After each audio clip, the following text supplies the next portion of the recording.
ਸਤਿ ਸ਼੍ਰੀ ਅਕਾਲ। ਪੰਜਾਬੀ ਰੇਡੀਓ ਅਤੇ Punjabi TV USA ਵੇਖ ਸੁਣ ਰਹੇ ਸਾਰੇ ਸਰੋਤਿਆਂ ਦਾ ਬਹੁਤ-ਬਹੁਤ ਸਵਾਗਤ ਹੈ ਇਸ ਸਮੇਂ ਦੇ ਵਿਸ਼ੇਸ਼ ਪ੍ਰੋਗਰਾਮ ਖਬਰ ਤੇ ਨਜ਼ਰ ਦੇ ਵਿੱਚ। ਖਬਰ ਤੇ ਨਜ਼ਰ ਪ੍ਰੋਗਰਾਮ ਦੇ ਵਿੱਚ ਦੇਸ਼ ਵਿਦੇਸ਼ ਦੇ ਨਾਲ ਜੁੜੀਆਂ ਹੋਈਆਂ ਅਹਿਮ ਖਬਰਾਂ ਤੇ ਪਾਈਦਾ ਚਾਨਣਾ ਤੇ ਇਹਨਾਂ ਖਬਰਾਂ ਦਾ ਵਿਸ਼ਲੇਸ਼ਣ ਕਰਨ ਦੇ ਲਈ ਸਾਡੇ ਨਾਲ ਸੀਨੀਅਰ ਪੱਤਰਕਾਰ ਮਿੰਟੂ ਗੁਰਸਰੀਆ ਜੀ ਦਾ ਸਾਥ ਹੁੰਦਾ ਹੈ। ਕਰਦੇ ਹਾਂ ਉਹਨਾਂ ਦਾ ਪ੍ਰੋਗਰਾਮ ਦੇ ਵਿੱਚ ਨਿੱਘਾ ਸਵਾਗਤ। ਬਹੁਤ-ਬਹੁਤ ਸਵਾਗਤ ਹੈ ਜੀ। ਸ਼ੁਕਰੀਆ ਸਾਰਿਆਂ ਨੂੰ। ਸਤਿ ਸ੍ਰੀ ਅਕਾਲ ਜੀ।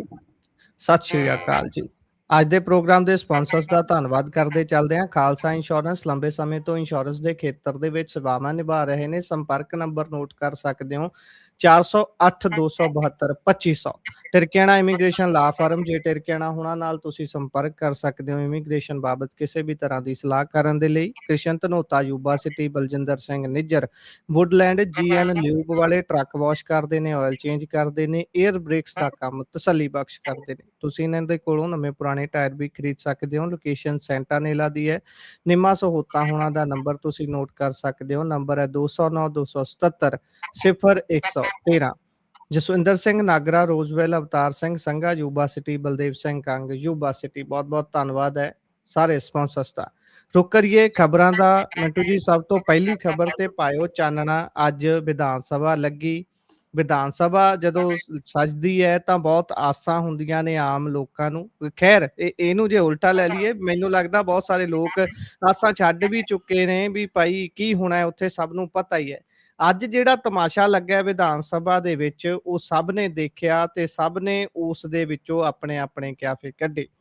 ਅੱਜ ਹਰਪਾਲ ਚੀਮਾ ਵਰਸਸ ਖਹਿਰਾ ਹੋ ਗਿਆ। ਖਹਿਰਾ ਹੁਣਾਂ ਨੂੰ ਤਾਂ ਮੌਕਾ ਨਹੀਂ ਦਿੱਤਾ ਗਿਆ ਬੋਲਣ ਦਾ। ਕਹਿੰਦੇ ਪਹਿਲਾਂ ਅਪੋਲੋਜੀ ਫਿਰ ਦੇਾਂਗੇ ਮੌਕਾ ਬੋਲਣ ਦਾ।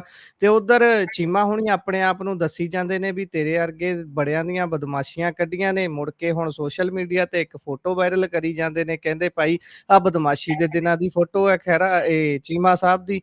ਪਾਇਓ ਜਰਾ ਚਾਨਣਾ। All over as a common man, as a ਨਾਗਰਿਕ ਸਾਨੂੰ ਇਹੋ ਜਿਹੇ ਵਿਧਾਨ ਸਭਾ ਦੀ ਜਿਹੜੀ ਕਾਰਜਵਿਧੀ ਹੈ ਇਸ ਨੂੰ ਕਿਵੇਂ ਲੈਣਾ ਚਾਹੀਦਾ ਹੈ ਤੇ ਕੀ ਸਾਨੂੰ ਇਸ ਤੇ ਚਿੰਤਾ ਕਰਨ ਦੀ ਲੋੜ ਹੈ ਜਾਂ ਫਿਰ ਇਹ ਹੁਣ ਇੱਕ ਕਹਿ ਲਈਏ ਵੀ ਸਾਡੇ ਸੁਭਾਅ ਦਾ ਹਿੱਸਾ ਬਣ ਜਾਣੀ ਚਾਹੀਦੀ ਚੀਜ਼ ਹੈਗੀ ਹੈ ਵੀ ਇਹੀ ਕੁਝ ਹੋਣਾ ਹੈ ਇੱਥੇ। ਮੇਰੇ ਖਿਆਲ ਦੇ ਨਾਲ ਗੁਰਪ੍ਰੀਤ, ਸਾਨੂੰ ਇਹਨਾਂ ਤੋਂ ਉਮੀਦ ਤੇ ਘੱਟੋ ਘੱਟ ਉੱਡ ਰੱਖਣੀ ਬੰਦ ਕਰ ਦੇਣੀ ਚਾਹੀਦੀ। ਚਾਹੇ ਉਹ ਆਪੋਜੀਸ਼ਨ ਹੈ ਚਾਹੇ ਉਹ ਸੱਤਾਧਾਰੀ ਧਿਰ ਆ। ਇਹ ਬਿਲਕੁਲ ਜਿੱਦਾਂ ਕਹਿ ਲਈਏ ਕਿ ਜਿਵੇਂ ਨਾ ਅਸੀਂ ਕੱਲ ਗੱਲਾਂ ਪੈ ਕਰਦੇ ਸਾਂ ਤੇ ਸਾਡਾ ਇੱਕ ਮਤ ਸੀ। ਅਸੀਂ ਕਿਹਾ ਕਿ ਹੁਣ ਜਲਦੀ ਸ਼ਾਇਦ ਇੱਕ ਏਦਾਂ ਦੀ ਪਾਰਟੀ ਪੰਜਾਬ 'ਚ ਦਸਤਕ ਦੇਵੇਗੀ ਜੋ ਕਿਸੇ ਸਮੇਂ ਜਾ ਕੇ ਕਹੇਗੀ ਕਿ ਅਸੀਂ ਕੁਝ ਨਹੀਂ ਕਰਨਾ। ਅਸੀਂ ਕੁਝ ਨਹੀਂ ਕਰਨਾ, ਅਸੀਂ ਸਿਰਫ ਪੰਜਾਬ ਠੀਕ ਕਰਨਾ ਹੈ। ਤੇ ਲੋਕ ਕਹਿਣਗੇ ਕਿ ਹਾਂ ਭਾਈ ਯਾਰ ਸਹੀ ਆ ਭਾਈ, ਦੂਜਿਆਂ ਨੇ ਵਿਗਾੜਿਆ ਜੋ ਬਸ ਇਹ ਠੀਕ ਕਰ ਦਿਓ 5 ਸਾਲਾਂ 'ਚ ਤੁਸੀਂ ਆ ਜਾਓ ਜੀ। ਇਹ ਸ਼ਾਇਦ ਬਹੁਤ ਜਲਦੀ ਤੁਸੀਂ ਦੇਖਣਾ ਕਿਤੇ ਨਾ ਕਿਤੇ ਇਹ ਸਿਆਸਤ ਦਸਤਕ ਦੇਵੇਗੀ ਜੀ। ਇਸੇ ਤਰ੍ਹਾਂ ਮੇਰੇ ਖਿਆਲ ਦੇ ਨਾਲ ਜੋ ਆ ਮੌਜੂਦਾ ਰਾਜਨੀਤਿਕ ਧਿਰ ਹੈ ਸਾਡੇ ਕੋਲ, ਇਹਦੇ ਚੋਂ ਤੇ ਜੇ ਬਦਲਾਅ ਦੀ ਤੁਸੀਂ ਉਮੀਦ ਰੱਖਦੇ ਹੋ ਤਾਂ ਮੇਰੇ ਖਿਆਲ ਦੇ ਨਾਲ ਫਿਰ ਬਹੁਤ ਗੱਲ ਬੇਮਾਇਨੇ ਆ ਗੁਰਪ੍ਰੀਤ, ਬਹੁਤ ਬੇਮਾਇਨੇ ਆ ਜੀ। ਜੋ ਸੁਖਪਾਲ ਸਿੰਘ ਖਹਿਰਾ, ਮੈਂ ਕੱਲ ਵੀ ਕਿਹਾ ਸੀ ਮੇਰਾ ਮਤ ਠੀਕ ਨਹੀਂ ਹੈ ਇਹਦੇ ਮੁਤਲਕ। ਤੁਸੀਂ ਸੁਖਪਾਲ ਖਹਿਰਾ ਨੂੰ ਡਿਫੈਂਡ ਕਰਨਾ ਹੈ ਜੀ, ਸਦਕੇ ਕਰੋ। ਪਰ ਮੈਂ ਜੋ ਵੀ ਉਹ ਬੰਦੇ ਨੇ ਸ਼ਬਦਾਵਲੀ ਜੋ ਜਿਹੜਾ ਉਹਦਾ ਥਾਊਟ ਹੈ, ਮੈਂ ਉਸ ਥਾਊਟ ਦੇ ਨਾਲ ਸਹਿਮਤ ਨਹੀਂ ਹਾਂ। ਮੈਂ ਕੱਲ ਵੀ ਕਹਿ ਰਿਹਾ ਸੀ, ਮੈਂ ਅੱਜ ਵੀ ਕਿ 1000 ਰੁਪਇਆ ਲੈਣ ਵਾਲੀਆਂ ਸੂਰਮਾ ਕਿੱਥੋਂ ਜੰਮਦੀਆਂ ਸਰ। ਮਤਲਬ ਬੜੇ ਗਰੀਬ ਘਰਾਂ ਚੋਂ ਉੱਠੇ ਬੰਦਿਆਂ ਨੇ, ਤੁਹਾਨੂੰ ਪਤਾ ਹੀ ਆ ਬੇਅੰਤ ਸਿੰਘ ਮਲੋਆ ਨੇ ਪ੍ਰਧਾਨ ਮੰਤਰੀ ਮਾਰੀ ਹੈ ਜੀ। ਮਲੋਆ ਆ ਸਰਬਜੀਤ ਸਿੰਘ ਖਾਲਸਾ ਦੇ ਪਿਤਾ ਜੀ ਜੀ, ਇੰਦਰਾ ਗਾਂਧੀ ਪ੍ਰਾਈਮ ਮਿਨਿਸਟਰ। ਤਾਂ ਮਤਲਬ ਤਾਂ ਤੁਸੀਂ ਉਹ ਦੇਖ ਲਓ, ਸਰਬਜੀਤ ਸਿੰਘ ਖਾਲਸਾ ਰਿਜ਼ਰਵ ਸੀਟ ਤੋਂ ਲੜਦੇ ਆ। ਮੈਂ ਕਾਸਟਿਜ਼ਮ 'ਚ ਪੈਂਦਾ ਨਹੀਂ ਜੀ। ਸੂਰਮੇ ਕੋਈ ਇਹਦੀ ਕੋਈ ਨਾ ਤੈਅ ਪੈਮਾਨਾ ਤੇ ਨਾ ਕੋਈ ਵਿਆਖਿਆ ਸੀ ਜੀ। ਤੇ ਸੁਖਪਾਲ ਸਿੰਘ ਖਹਿਰਾ ਨੂੰ ਇੱਕ ਸਵਾਲ ਕਰ ਲਿਓ ਕਿ 400 ਰੁਪਇਆ ਨਹੀਂ, ਜਦੋਂ ਤੁਸੀਂ ਬੀਬੀਆਂ ਦਾ ਫ੍ਰੀ ਕੀਤਾ ਸੀਗਾ ਸਫ਼ਰ, ਉਦੋਂ ਕੀ ਸੀ? ਤਾਂ ਲੌਜੀਕਲੀ ਉਸ ਗੱਲ ਨੂੰ ਆਪਾਂ ਜੇ ਕਨਕਲੂਡ ਕਰੀਏ ਤਾਂ ਥਾਟ ਉਹ ਠੀਕ ਹੈ। ਅੱਜ ਕੱਲ ਇਦਾਂ ਦੀਆਂ ਗੱਲਾਂ ਵਾਇਰਲ ਬਹੁਤ ਹੁੰਦੀਆਂ ਨੇ, ਪਰ ਕਿਉਂਕਿ ਲੌਜੀਕਲੀ ਸੋਚਦਾ ਕੋਈ ਘੱਟ ਆ। ਬਿਲਕੁਲ। ਸੂਰਮਾ ਤੇ ਕਈ ਵਾਰ ਤੁਰਿਆ ਤੁਰਿਆ ਜਾਂਦਾ ਹੀ ਨਿਕਲ ਜਾਂਦਾ ਹੁੰਦਾ ਨਾ। ਜੱਗੀ ਬਾਬਾ ਅੰਦੋਲਨ ਚੋਂ ਸੂਰਮਾ ਹੀ ਨਿਕਲਿਆ ਸੀ, ਉਹਨੇ ਕੋਈ ਬੰਦੇ ਥੋੜੀ ਮਾਰੇ ਸੀ, ਯਾਦ ਹੈ? ਫੱਟੜ ਸਿਰ ਦੇ ਨਾਲ ਦਿਸ਼ਾ ਹੀ ਬਦਲ ਦਿੱਤੀ ਸੀ। ਉਹ ਕਿੰਨੇ ਲੋਕ ਪੱਥਰ ਮਾਰ ਰਹੇ ਸਨ, ਤਾਂ ਜੱਗੀ ਬਾਬਾ, ਯਾਦ ਹੈ ਨਾ ਤੁਹਾਨੂੰ ਉਹ ਤਸਵੀਰ? ਵੈਸੇ ਯਾਦਦਾਸ਼ਤ ਕਮਜ਼ੋਰ ਹੈ ਲੋਕਾਂ ਦੀ, ਤਾਂ ਜੱਗੀ ਬਾਬਾ ਪੁੱਛ ਲਿਓ। ਅੱਜ ਵੀ ਜੱਗੀ ਬਾਬਾ ਜੀ ਜਿਹੜੇ ਹੈਗੇ ਆ, ਮੈਂ ਤਾਂ ਉਹਨਾਂ ਨੂੰ ਵੀ ਸੂਰਮਾ ਮੰਨਦਾ। ਕਿਆ ਸਿਦਕ ਸੀ ਬੰਦੇ ਦਾ, ਕਿਆ ਅਡੋਲ ਖਲੋਤਾ, ਬੇਖੌਫ ਖਲੋਤਾ। ਤਾਂ ਸੂਰਮਾ ਤਾਂ ਤੁਰਿਆ ਜਾਂਦਾ ਹੀ ਸਾਬਤ ਹੋ ਜਾਂਦਾ ਬੰਦਾ। ਕਿਸੇ ਮਜ਼ਲੂਮ ਦੀ ਮਤਲਬ ਕਿ ਮਦਦ ਕਰ ਦਿੱਤੀ, 4 ਬੰਦਿਆਂ ਨੂੰ ਭਜਾ ਦਿੱਤਾ, ਕਿਸੇ ਦੀ ਇੱਜ਼ਤ ਦਾ ਰਾਖਾ ਬਣ ਗਿਆ, ਸੂਰਮਾ ਹੈ। ਤੁਸੀਂ ਕੀ ਵੇਖੋਗੇ? ਉਹਦਾ ਆਧਾਰ ਕਾਰਡ ਚੈੱਕ ਕਰੋਗੇ ਉਸ ਟਾਈਮ, ਉਹਦਾ ਟੱਬਰ ਕੀ ਸਹੂਲਤਾਂ ਲੈਂਦਾ ਸੀਗਾ, ਤੁਸੀਂ ਇਹ ਚੀਜ਼ਾਂ ਚੈੱਕ ਕਰੋਗੇ। ਔਰ ਕਾਂਗਰਸ ਨੇ ਖੁਦ ਦਿੱਤੀਆਂ ਨੇ। ਫ੍ਰੀ ਵੀ ਸ਼ੁਰੂ ਕੀਤਾ ਕਿਹਨੇ ਕੀਤਾ? ਵੈਲਫੇਅਰ ਸ਼ੁਰੂ ਕਿਹਨੇ ਕੀਤਾ ਹੈ ਇੰਡੀਆ 'ਚ? ਜੀ। ਤਾਂ ਗੱਲ ਲੌਜੀਕਲੀ ਜੇ ਸੋਚੋਗੇ ਤਾਂ ਉਸ ਥਾਟ ਦੀ ਕੋਈ ਮਤਲਬ ਕਿ ਠੀਕ ਹੈ, ਸਿਆਸੀ ਤੌਰ ਤੇ ਮੈਂ ਨਹੀਂ ਜਾਂਦਾ, ਪਰ ਉਸ ਥਾਟ ਦੀ ਜੇ ਤੁਸੀਂ ਵਿਆਖਿਆ ਤੈਅ ਕਰੋਗੇ ਤਾਂ ਬਿਲਕੁਲ ਕਿਸੇ ਪੈਮਾਨੇ ਤੋਂ ਖਰਾ ਨਹੀਂ ਹੈ। ਪਰ ਗੱਲ ਇਹ ਹੈ, ਹਾਂਜੀ ਤੁਸੀਂ ਗੱਲ ਕੋਈ ਐਡ ਕਰਨੀ ਹੈ ਕਰੋ। ਇੱਕ ਹੋਰ ਗੱਲ ਹੈ ਨਾ ਜੀ, ਇਹ ਜਿਹੜੀ ਗੱਲ ਚਲੋ ਠੀਕ ਹੈ ਕਰਦੇ ਨੇ ਤੁਸੀਂ, ਬਿਲਕੁਲ ਇਹਦੇ ਤੇ ਜਿਹੜਾ ਪੱਖ ਰੱਖਿਆ ਉਹਦੇ ਵਿੱਚ ਇਹ ਹੈ ਨਾ, ਫਿਰ ਜੇਕਰ ਗੱਲ ਇਹ ਕਰਨੀ ਹੋਵੇ ਵੀ ਭਾਈ ਇਹ 1000 ਦੀ ਗੱਲ ਕਰਦੇ ਨੇ, 2500 ਦਾ ਵਾਅਦਾ ਬਿਹਾਰ ਦੇ ਵਿੱਚ ਕਿਹਨੇ ਕੀਤਾ ਸੀ? ਕਾਂਗਰਸ ਨੇ। ਉਧਰ ਉਹ ਦਿੰਦੇ ਨੇ ਸਾਊਥ ਦੇ ਵਿੱਚ, ਇੱਕ ਸਟੇਟ 'ਚ ਦਿੰਦੇ ਵੀ ਨੇ, ਇਹ ਤੇਲੰਗਾਨਾ, ਸ਼ਾਇਦ ਤੇਲੰਗਾਨਾ 'ਚ ਵੀ ਦਿੰਦੇ ਨੇ ਫ੍ਰੀ। ਬਿਲਕੁਲ, ਉੱਥੇ ਸਰਕਾਰ ਇਹਨਾਂ ਦੀ ਹੈ ਸਾਊਥ ਦੇ ਵਿੱਚ। ਉੱਥੇ ਜਾ ਕੇ ਕਹੋ ਇਹ ਗੱਲਾਂ ਫਿਰ। ਹਾਂ ਬਿਲਕੁਲ ਤੁਹਾਡੀ ਗੱਲ ਸਹੀ ਹੈ। ਲੌਜੀਕਲੀ ਮਤਲਬ ਕਿ ਅਸੀਂ ਪੋਲੀਟੀਕਲੀ ਜ਼ਿਆਦਾ ਆਰਗੂਮੈਂਟ 'ਚ ਜਾਂਦੇ ਆ ਨਾ, ਲੌਜੀਕਲੀ ਘੱਟ ਜਾਂਦੇ ਆ। ਤਾਂ ਗੱਲ ਅਸਲ 'ਚ ਅੱਛਾ ਫਿਰ ਕੋਈ ਏਡਾ ਵੱਡਾ ਮੁੱਦਾ ਨਹੀਂ। ਜਦੋਂ LOP ਨੇ ਮਾਫੀ ਮੰਗ ਲਈ ਸਦਨ 'ਚ, ਤੁਸੀਂ ਨਿੰਦਾ ਪ੍ਰਸਤਾਵ ਲੈ ਆਂਦਾ, ਫਿਰ ਤੁਸੀਂ ਕਿਹਾ ਕਿ ਸੁਖਪਾਲ ਖਹਿਰਾ ਆ ਕੇ ਜਵਾਬ ਦੇਵੇ। ਸੁਖਪਾਲ ਖਹਿਰਾ ਹਾਜ਼ਰ ਹੋ ਜਾਂਦਾ, ਤੁਸੀਂ ਕਹਿੰਦੇ ਪਹਿਲੇ ਮਾਫੀ ਮੰਗੋ, ਫਿਰ ਸਫਾਈ ਦਾ ਕੀ ਤੁਕ ਰਹਿ ਗਿਆ ਸਦਨ ਦੇ ਵਿੱਚ, ਹਾਊਸ ਦੇ ਵਿੱਚ? ਅੱਛਾ ਫਿਰ ਚੀਮਾ ਸਾਹਿਬ ਨੇ ਜਿਸ ਤਰ੍ਹਾਂ ਗੱਲ ਕੀਤੀ ਆ, ਕਿ ਚੀਮਾ ਸਾਹਿਬ ਦੇ ਬਿਹੇਵ ਨੂੰ ਸਹੀ ਮੰਨਦੇ ਸਪੀਕਰ ਸਾਹਿਬ? ਔਰ ਸਪੀਕਰ ਸਾਹਿਬ ਬਿਲਕੁਲ ਪੱਖਪਾਤੀ ਹੋ ਚੁੱਕੇ ਨੇ ਪੂਰੀ ਤਰ੍ਹਾਂ। ਚੀਮਾ ਸਾਹਿਬ ਜਿਸ ਤਰ੍ਹਾਂ ਛਾਤੀ ਪਿੱਟ ਕੇ ਕਹਿ ਰਹੇ ਆ ਅਸੀਂ ਬਦਮਾਸ਼ੀ ਕੱਢੀ ਆ ਕਈਆਂ ਦੀ, ਏਦਾਂ ਏਦਾਂ, ਤੂੰ ਬਾਹਰ ਆ, ਟੱਕਰ ਲਾ, ਫਲਾਂ ਟਮਕਾ। ਇਹ ਸਰ ਇਹ ਕੋਈ ਭਾਸ਼ਾ ਹੈ ਨੇਤਾ ਦੀ? ਉਹ ਫਾਈਨੈਂਸ ਮਿਨਿਸਟਰ ਨੇ, ਉਹ SC ਭਾਈਚਾਰੇ ਨੂੰ ਰਿਪਰੈਜ਼ੈਂਟ ਕਰਦੇ ਨੇ, ਉਹ ਵਕਾਲਤ ਦੇ ਪੇਸ਼ੇ ਤੋਂ ਆਏ ਨੇ, ਉਹ ਤੇ ਇਦਾਂ ਬਿਹੇਵ ਕਰ ਰਹੇ ਨੇ ਜਿਵੇਂ ਕੋਈ ਮਤਲਬ ਕਿ ਗਲੀ ਮਹੱਲੇ ਦਾ ਮਾਫ ਕਰਨਾ ਮੁਸ਼ਟੰਡਾ। ਹੋਰ ਇੱਕ ਹੋਰ ਚੀਜ਼ ਤੁਸੀਂ ਦੇਖੀ ਹੋਊ, ਕੋਈ ਵੀ ਕਿਸੇ ਦੀ ਵੀ ਮਾਈਕ ਤੋਂ ਜਾ ਕੇ ਬੋਲੀ ਜਾਂਦਾ, ਉਧਰ ਚੀਮਾ ਸਾਹਿਬ ਅੱਗੇ ਬੈਠੇ ਹੁੰਦੇ ਨੇ, ਉਹ ਘੁੰਮ ਕੇ ਆ ਕੇ ਕਦੀ ਅਮਨ ਜੀ ਉਹਨਾਂ ਦੇ ਮਾਈਕ ਤੋਂ ਬੋਲੀ ਜਾਂਦੇ, ਕਦੀ ਬੀਬੀ ਮਾਣੂਕੇ ਉਹਨਾਂ ਦੇ ਮਾਈਕ ਤੋਂ ਆ ਕੇ ਬੋਲੀ ਜਾਂਦੇ ਨੇ। ਤੁਸੀਂ ਇੱਕ ਗੱਲ ਹੋਰ ਨੋਟ ਕੀਤੀ ਹੋਣੀ ਹੈ ਕਿ ਚੀਮਾ ਸਾਹਿਬ ਪ੍ਰਤਾਪ ਸਿੰਘ ਬਾਜਵਾ ਨੂੰ ਸ਼ਾਇਦ ਕਹਿ ਰਹੇ ਆ, ਤੇ ਕਹਿੰਦੇ ਸਪੀਕਰ ਨੂੰ ਕਹਿੰਦੇ ਮੈਂ ਹਦਾਇਤ ਕਰਦਾ ਇਹਨੂੰ ਕੱਲ ਨੂੰ ਲਿਆਇਓ। ਅਸੀਂ ਮਜ਼ਦੂਰਾਂ ਦੇ ਘਰ ਜੰਮੇ ਆ, ਤਾਂ ਕੀ ਹੋਇਆ? ਇਹਦਾ ਪਿਓ ਕੀ ਕਰਦਾ ਰਿਹਾ? ਹੁਣ ਦੇਖੋ ਜਿਹੜਾ ਦੁਨੀਆ 'ਚ ਹੀ ਨਹੀਂ, ਉਹਨੂੰ ਵੀ ਹਾਊਸ ਦੇ ਵਿੱਚ ਘੜੀਸ ਰਿਹਾ ਕਿ ਸਾਰਾ ਪੰਜਾਬ ਜਾਣਦਾ ਹੈਗਾ ਤੇਰਾ ਪਿਓ ਕੀ ਕਰਦਾ ਰਿਹਾ, ਇਹਨੂੰ ਲਿਆਇਓ। ਉਹ ਕਹਿੰਦੇ ਸਪੀਕਰ ਸਾਹਿਬ ਮੈਂ ਹਦਾਇਤ ਕਰਦਾ ਇਹਨੂੰ ਲਿਆਇਓ ਸਵੇਰੇ। ਲਓ ਕਮਾਲ ਦੀ ਗੱਲ ਹੈ। ਇਹਨਾਂ ਨੇ ਨਾਰੇ ਵੀ ਲਾਏ ਨੇ ਉੱਥੇ, ਕਹਿੰਦੇ ਨਕੋਦਰ ਕਾਂਡ ਦੇ ਦੋਸ਼ੀ ਮੁਰਦਾਬਾਦ, ਏਦਾਂ ਕੁਝ ਕਹਿ ਰਹੇ ਸੀ। ਇਹਨਾਂ ਦੇ ਪਿਤਾ ਜੀ ਦਾ ਉਸ ਦੇ ਵਿੱਚ ਕੋਈ ਰੋਲ ਸੀ? ਨਹੀਂ, ਨਕੋਦਰ ਜਿਹੜਾ ਕਾਂਡ ਹੋਇਆ ਹੈ ਉਹਦੇ ਵਿੱਚ ਤੇ ਜੇ ਆਪਾਂ ਵੇਖੀਏ ਮੁੱਖ ਤੌਰ ਤੇ ਦਰਬਾਰਾ ਸਿੰਘ ਗੁਰੂ ਉਸ ਵੇਲੇ ਸਨ, ਤੇ ਇੱਕ ਸੀਗਾ ਇਜ਼ਹਾਰ ਆਲਮ ਜੀ। ਜੇ ਪ੍ਰਸ਼ਾਸਕੀ ਤੌਰ ਤੇ ਵੇਖੀਏ ਸੁਖਜਿੰਦਰ ਸਿੰਘ ਰੰਧਾਵਾ ਦੇ ਜਿਹੜਾ ਮਤਲਬ ਕਿ ਮੈਨੂੰ ਨਹੀਂ ਲੱਗਦਾ ਕਿ ਉਸ ਵੇਲੇ ਕੋਈ ਉਹਨਾਂ ਦੀ ਡਿਊਟੀ ਸੀ ਉੱਥੇ। ਉਸ ਵੇਲੇ ਸ਼ਾਇਦ ਸੀਗੇ ਸਿਆਸਤ ਦੇ ਵਿੱਚ, ਪਹਿਲਾਂ ਪੁਲਿਸ ਅਫਸਰ ਵੀ ਰਹੇ ਨੇ ਨਾ ਇਹਨਾਂ ਦੇ ਪਿਤਾ ਜੀ। ਤਾਂ ਖੈਰ ਬਾਕੀ ਮੈਨੂੰ ਪਤਾ ਨਹੀਂ ਹੈ ਹਿਸਟਰੀ ਦਾ। ਨਕੋਦਰ ਕਾਂਡ ਬਾਰੇ ਤਾਂ ਮੈਨੂੰ ਪਤਾ ਹੈ ਜੀ ਕਿ ਉਹਦੇ ਵਿੱਚ ਵਿਦੋਸ਼ੀ ਲੱਗੇ, ਮੈਂ ਇਸੇ ਕਰਕੇ ਪੁੱਛਿਆ ਸੀ ਵੀ ਉਹਦੇ ਨਾਲ ਵਿਦੋਸ਼ੀ ਸਿੱਖ ਨੌਜਵਾਨ ਮਾਰੇ ਸਨ। ਪਰ ਹੋ ਸਕਦਾ ਕੋਈ ਇਹਨਾਂ ਦਾ ਕੋਈ ਐਂਗਲ ਜੋੜਦਾ, ਪਰ ਇਹ ਜੋੜਨ ਦਾ ਕੀ ਹੈ? ਇਹ ਬਤੇਰਾ ਕੋਈ ਜੋੜ ਦਿੰਦੇ ਆ। ਇਹ ਤੇ ਮਜੀਠੀਏ ਦੇ ਪਰਿਵਾਰ ਦੀ ਹਿਸਟਰੀ ਵੀ ਗਲਤ ਜੋੜਦੇ ਆ। ਤੁਸੀਂ ਕਿਸੇ ਹਿਸਟੋਰੀਅਨ ਨੂੰ ਪੁੱਛ ਲਓ, ਇਹਨਾਂ ਦੀ ਆਪਣੀ ਹਿਸਟਰੀ ਹੈ। ਤਾਂ ਕੁੱਲ ਮਿਲਾ ਕੇ ਤੁਸੀਂ ਵੇਖੋ ਅੱਜ ਐਕਸਪੋਜ਼ ਕਿੱਦਾਂ ਹੁੰਦੇ ਆ। ਅੱਛਾ ਬਾਹਰ ਇੱਕ ਤੁਸੀਂ ਸ਼ਾਇਦ ਵੀਡੀਓ ਨਾ ਦੇਖੀ ਹੋਵੇ, ਬਾਹਰ ਦੀ ਇੱਕ ਵੀਡੀਓ ਦੇਖਣ ਯੋਗ ਹੈ। ਮੈਂ ਉਸ ਨੂੰ ਬਹੁਤ ਜਲਦੀ ਕੋਸ਼ਿਸ਼ ਕਰਾਂਗਾ, ਮੈਂ ਆਪਦੇ ਪੇਜ ਤੇ ਜਦੋਂ ਵੀ ਮੇਰਾ ਟਾਈਮ ਲੱਗਿਆ ਤੇ ਮੈਂ ਜ਼ਰੂਰ ਪਾਵਾਂਗਾ ਉਹਦਾ ਲਿੰਕ। ਤੁਸੀਂ ਉਹ ਦੇਖਣਾ ਕਿ ਹੈਨਰੀ ਬਾਵਾ ਇਹਨਾਂ ਦਾ ਨੌਜਵਾਨ ਵਿਧਾਇਕ ਆ। ਜੀ, ਉਹ ਬਾਬਾ ਹੈਨਰੀ ਹੁਣਾਂ ਦੇ ਨਾਲ ਜਿਹੜੀ ਵੀਡੀਓ ਹੈ ਉਹਦੇ ਤੇ ਤੁਸੀਂ ਆਏ ਹੋ। ਮੈਂ ਥੋੜ੍ਹੀ ਜਿਹੀ ਉਹਦੀ ਭੂਮਿਕਾ ਪਾਉਂਦੇ ਹਾਂ ਵੀ ਜਿੱਦਾਂ ਜੀ ਆਪਾਂ ਦੇਖੀਏ ਆਮ ਤੌਰ ਤੇ ਗਲੀ ਦੇ ਵਿੱਚ ਬੀਬੀਆਂ ਲੜ ਪੈਣ ਨਾ ਤਾਂ ਉਹ ਬਾਹੋਂ ਫੜ ਕੇ ਗਾਂਹ ਕਰਦੀਆਂ ਹੁੰਦੀਆਂ ਨੇ ਵੀ ਚੱਲ ਭਾਈ ਸਾਡੇ ਘਰ ਅੱਗੇ ਨਹੀਂ ਖੜੇ ਹੋਣਾ। ਉਹ ਹਿਸਾਬ ਸੀ ਉੱਥੇ ਤਾਂ। ਉਹ ਨਕੋਦਰ ਵਾਲੀ ਬੀਬੀ ਜਿਹੜੀ ਆ ਨਾ, ਉਹਨੂੰ ਜੀ, ਲੱਗਦਾ ਕਿ ਮੈਂ ਏਦਾਂ ਕਰਕੇ ਰੌਲਾ ਰੂਲਾ ਪਾ ਕੇ ਸ਼ਾਇਦ ਆਪਦੀ ਟਿਕਟ ਬਚਾ ਲਵਾਂ ਜਾਂ ਮੈਂ ਜੀ, ਡਿਪਟੀ ਚੀਫ ਮਿਨਿਸਟਰ ਬਣ ਜਾਵਾਂ। ਜੀ, ਪਰ ਏਦਾਂ ਹੋਣਾ ਨਹੀਂ ਲੱਗਦਾ ਮੈਨੂੰ।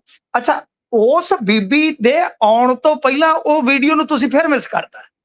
ਉਸ ਜੀ, ਨੂੰ ਗੌਰ ਨਾਲ ਦੇਖਿਓ। ਜੀ, ਜਿਹੜਾ ਬਾਬਾ ਹੈਨਰੀ, ਵਾਕਿਆ ਤੁਹਾਡੀ ਮੈਂ ਗੱਲ ਮੰਨ ਗਿਆ ਕਿ ਬਾਬਾ ਹੈਨਰੀ ਬਹੁਤ ਸੰਜੀਦਾ ਬੋਲਦਾ ਹੈ, ਬਿਲਕੁਲ। ਬਹੁਤ ਡੀਸੈਂਟ ਮੁੰਡਾ। ਉਹਨੇ ਪਤਾ ਕੀ ਗੱਲ ਕੀਤੀ? ਉਹਨੇ ਜੀ, ਉਹ ਜਿਹੜੀਆਂ ਵਿਧਾਇਕਾਂ ਰੌਲਾ ਪਾਉਂਦੀਆਂ ਪਈਆਂ ਸਨ, ਉਹਨੇ ਹੂੰ, ਕਿਹਾ ਕਿ ਕੀ ਕਿਸੇ ਨੂੰ ਪਟੋਲਾ ਕਹਿਣਾ, ਕਿਸੇ ਨੂੰ ਐਵੇਂ ਭਾਬੀ ਕਹਿਣਾ, ਕੀ ਜੀ, ਔਰਤ ਦੀ ਤੋਹੀਨ ਨਹੀਂ? ਫਸ ਗਈਆਂ ਉੱਥੇ ਬੀਬੀਆਂ ਇਸ ਮਾਮਲੇ 'ਚ। ਬਿਲਕੁਲ। ਉਹਨਾਂ ਨੇ ਧੀ ਦੇ ਨਾਲ ਕਿਹਾ ਵੀ ਭਾਈ ਜੇ ਤੁਹਾਡੀ ਧੀ ਜਾਂ ਮੇਰੀ ਧੀ ਨੂੰ ਏਦਾਂ ਕੋਈ ਕਹੇ, ਏਦਾਂ ਇੱਥੋਂ ਗੱਲ ਉਹਨਾਂ ਨੇ ਛੇੜੀ ਸੀ। ਅੱਛਾ, ਉੱਥੇ ਉੱਥੇ ਉਹ ਕਸੂਤੀਆਂ ਹੋ ਗਈਆਂ ਬੀਬੀਆਂ। ਉਹ ਬਿਲਕੁਲ। ਹੁਣ ਕੀ ਕਹਿ ਰਹੀਆਂ ਨੇ ਦੁਬਾਰਾ ਸੁਣੋ, ਹੂੰ, ਬੜੀ ਇੰਟਰਸਟਿੰਗ ਹੈ। ਮੈਂ ਉਸ ਤੇ ਜ਼ਰੂਰ ਮਤਲਬ ਕਿ ਕਮੈਂਟ ਕਰਾਂਗਾ, ਜ਼ਰੂਰ ਮੈਂ ਆਪਦੀ ਮਤਲਬ ਕਿ ਫੇਸਬੁੱਕ ਤੇ ਵੀ ਲਿਖਾਂਗਾ ਇਸ ਬਾਬਤ। ਤਾਂ ਉੱਥੇ ਉਹ ਬੀਬੀਆਂ ਕਹਿ ਰਹੀਆਂ ਨੇ ਕਿ ਹਾਂ, ਇੱਕ ਦੀ ਗਲਤੀ ਨੂੰ ਤੁਸੀਂ ਆਪਦੀ ਗਲਤੀ ਨਾਲ ਤੋਲ ਕੇ ਉਹਨੂੰ ਜਾਇਜ਼ ਨਹੀਂ ਠਹਿਰਾ ਸਕਦੇ। ਇਹਦਾ ਮਤਲਬ ਇਹ ਮੰਨ ਰਹੀਆਂ ਕਿ ਮਾਨ ਸਾਹਿਬ ਨੇ ਗਲਤ ਕੀਤਾ। ਗਲਤੀ ਕੀਤੀ ਹੈ, ਬਿਲਕੁਲ। ਤਾਂ ਫਿਰ ਜੇ ਗਲਤੀ ਕੀਤੀ ਆ ਤੇ ਬੀਬੀ ਜੀ ਤੁਸੀਂ ਉਦਣ ਕਿਉਂ ਨਾ ਬੋਲੀਆਂ? ਹੈ ਮੈਂ ਤਾਂ ਅੱਗੇ ਵੀ ਅੱਜ ਨਿਹੋਰਾ ਵੀ ਮਾਰਿਆ ਸੀ। ਮੈਂ ਕਿਹਾ ਕਿ ਕੀ ਕੱਲਾ ਨਾਰੀ ਦਾ ਹੀ ਸਨਮਾਨ ਹੈ, ਬੰਦੇ ਦਾ ਨਹੀਂ? ਇਹ ਬਿਲਕੁਲ। ਇੰਦਰਜੀਤ ਕੌਰ ਮਾਨ ਉੱਠ ਕੇ ਆਂਦੀ ਆ, ਇਹ ਮੂੰਹ ਚੁੱਕ ਕੇ ਆ ਜਾਂਦੇ, ਚੌਧਰੀ ਚੱਲ ਦਫਾ ਹੋ ਇੱਥੋਂ ਹੂੰ, ਆਜਾ। ਕਿ ਉਹ ਬੰਦਾ ਆਗੂ ਹੈ, ਜਿਹੜਾ ਕਿਸਾਨ ਆ, ਉਹਦੀ ਕੋਈ ਇੱਜ਼ਤ ਨਹੀਂ, ਬੰਦੇ ਦੀ ਬਿਲਕੁਲ। ਕੋਈ ਸੁਣਵਾਈ ਨਹੀਂ।